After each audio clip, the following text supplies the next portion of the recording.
Certainly takes a room as big as Denver International Airport to house all the people for Steve. I'm actually not here to praise him, just an informational thing. We've set up a booth at the end of the parking lot.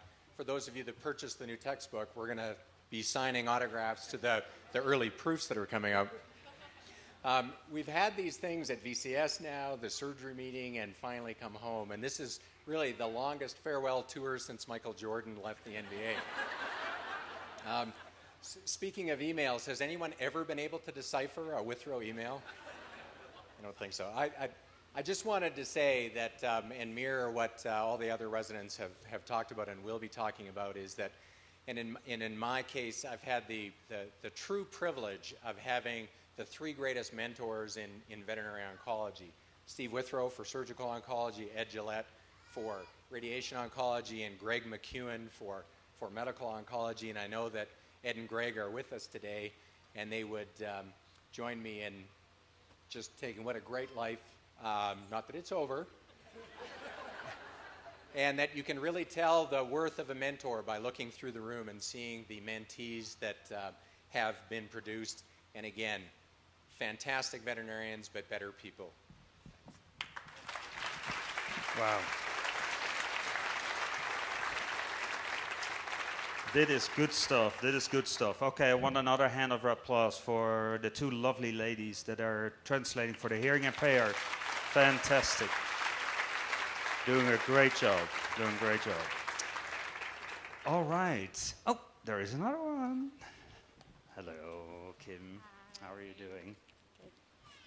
I'm Kim Selting. I grew up in Colorado. I trained here. I did my undergraduate, my vet school here, and then couldn't stay away and ultimately came back for a residency. I wanted to share a few things about Steve, and we have shared these at our VCS meetings. So some of you have heard some of this, but I wanted to share a little bit more. When I came to interview here, I came with a 3-month-old baby who's in the audience right now, and she's 13 now. And I came here for a week and had a friend helping me and spent a week with oncology. And Steve made some time for me, and he said, come up to my office and I'll spend some time talking to you. And he was a busy day. He was running around. So I went up at the designated time, and he sort of plopped down in his chair and leaned back, and he goes, all right, so tell me why I should take you.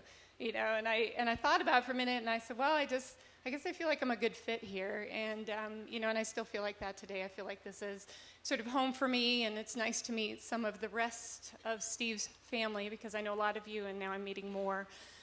So I was selected. I came back here and showed up as a new resident with a 8-month-old baby on my hip. And after I'd been here a short while, my car broke down between daycare and work one day, and I showed up. I was a little bit late, and I ran into him in the hall, and I apologized. I said, I'm sorry I'm late. My car broke down. I think it's going to be unfixable. It was a big deal. And I had dropped my daughter at daycare, and he literally on the spot reached into his pocket and gave me the keys to his Saab, and he said, you will drive my car. All I ask is that you drive me home so I can drive my beater truck until you figure it out and get it worked out. So just an example of his generosity and how so supportive Steve always is, not just of us professionally, but of everyone personally.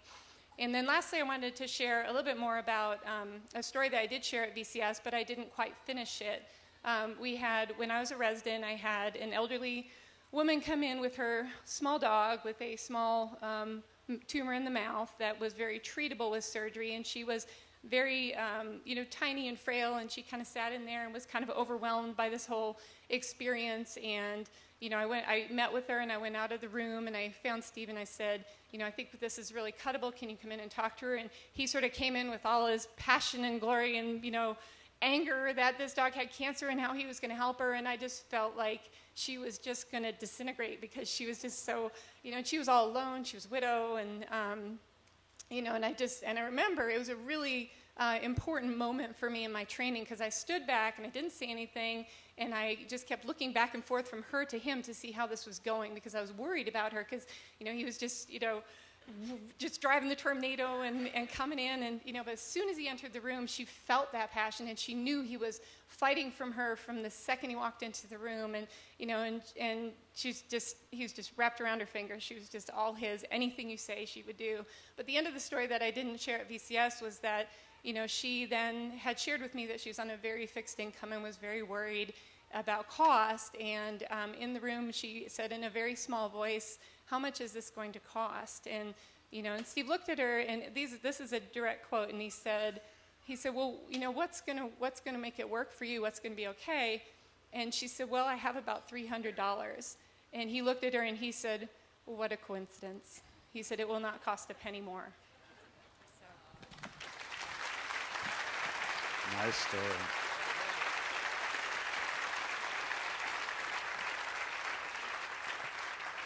Steve, I just want to let you know my rental car broke down.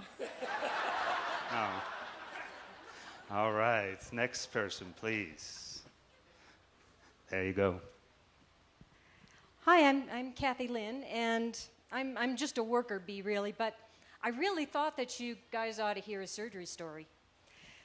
I was lucky to do my internship and then later my residency here, and I was especially lucky as an intern to be present at the operating table for one of the very earliest limb spares. And let me tell you, there was a learning curve. So, just to be nice, and also I think because this established the fact that I was not going to be touching the actual working part of the operation, it fell to me to collect a bone graft for this limb spare. And so I very laboriously collected a bone graft from the proximal humerus, and I put it in a bloody sponge, and then I folded up the bloody sponge, and I put it in the special little container on the back table. Things weren't going well with the limb spare. There was much chagrin and much waving of hands, and just to kind of blow off steam, I think, Withrow tidied up the back table, and during the tidying up of the back table, whoo, my bone graft goes in the kick bucket. And we all look in the kick bucket. Withrow lifts an eyebrow and says, "Get another one." So I had someone sneak under the table and prep up the dog's ileal crest, and I made an incision, and I made a hole, and then I rongeured it, and then I got this huge, gigantic pile of bone graft.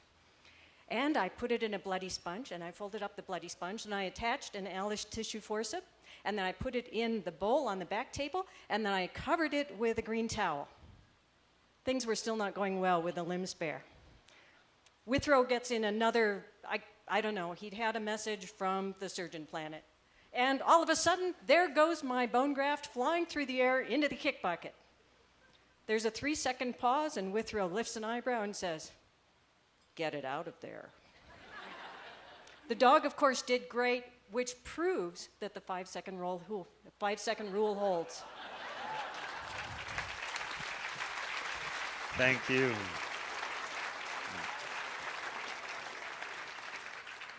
All right.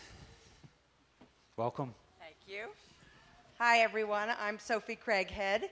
I'm a friend of Steve's, and my dog was his patient. And, well, this just goes to show that it is a small family, because Nan, this girl here, and I went to boarding school together, and I was her old girl. And I'm not going to say how old, but I was her old girl. And many years after boarding school, I was sitting with Nan and her father, Hadley, and we were talking about our golden retrievers. And Hadley looked at me and he said, "Well, if one of them ever gets really sick, you need to meet Steve Withrow." And that's how I met Steve Withrow. And so anyway, I had a beautiful golden retriever mix that I had rescued, who had been chained to a boat in Thane, Wyoming. And I was so happy that he was a mix, because that meant he wouldn't get cancer. And not so. He got something really long and complicated of the knee. And Steve got my hysterical phone call, and I was sobbing, and he said, "Well, get down here and get Rusty down here." And I was so hysterical that Jossie was sentenced to me to hold my hand and take care of me, because I don't think Steve could even handle me. And I went back home to Wyoming, and I left my beloved dog here, and he had the best treatment ever. But I get this text. So for all of you that don't think Steve knows how to email, well, not only does he know how to email, he knows how to text. So I get this text from Steve right in the middle of all my hysteria about what was happening with Rusty. and it said, "Chill. Why don't you take your dogs for a walk and leave the thinking to us?" So that's what I did.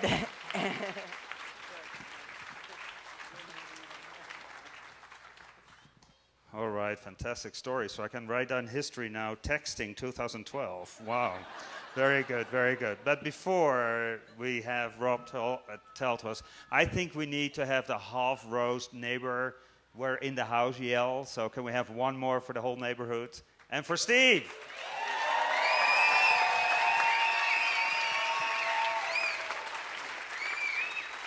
They are getting better. They are getting better. We're almost there.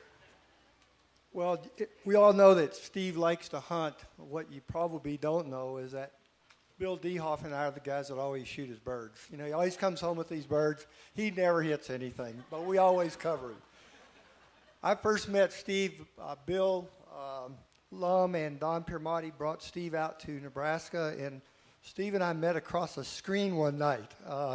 It was a very eventful time. I think we both exchanged some body fluids across the window screen.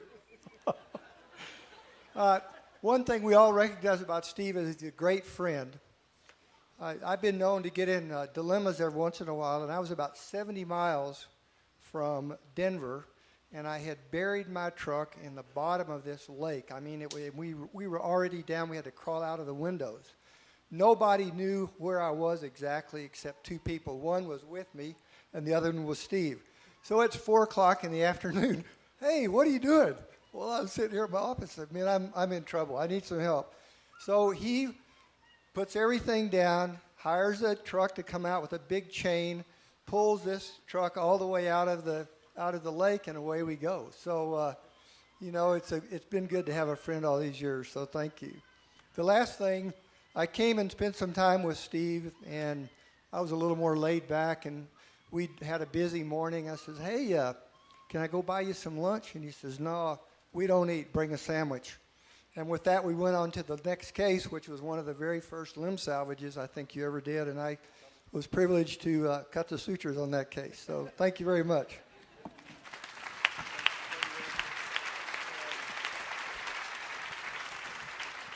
All right, I don't see anybody sitting on the hot seat, but I have two names still here. Paul Maffey. All right, you put in your name, so fantastic.